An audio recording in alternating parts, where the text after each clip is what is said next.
কৃষকৰ প্ৰতিবাদত পুনৰ উত্তাল শম্ভু সীমান্ত দিল্লীলৈ এবাৰ পদযাত্ৰা 101জনীয়া কৃষক দলৰ ৰাজধানী দিল্লীলৈ সমদল এবাৰ দলটোৰ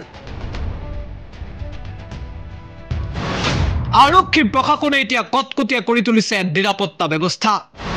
কৃষকৰ পদযাত্ৰাৰ পৰিপ্ৰেক্ষিতত হাৰিয়ানাৰ আম্বালাৰ কিছু অংশত বন্ধ ইণ্টাৰনেট সেৱা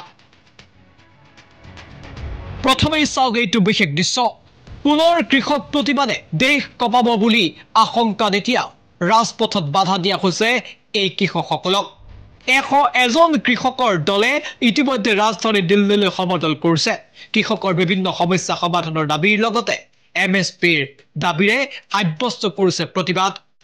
সমদল কৰা কৃষকৰ দলটোক এইদৰে ৰাজপথত বাধা দিছে আৰক্ষীয়ে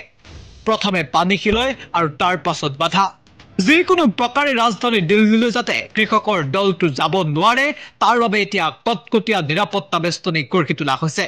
এয়া হৈছে শম্ভু সীমান্তৰ দৃশ্য কিন্তু হাৰ মৰা নাই কৃষকসকল আৰক্ষীয়ে যিমানেই বাধা দিছে সিমানেই আগবাঢ়ি যাবলৈ অপ্ৰাণ চেষ্টা কৃষক দলটোৰ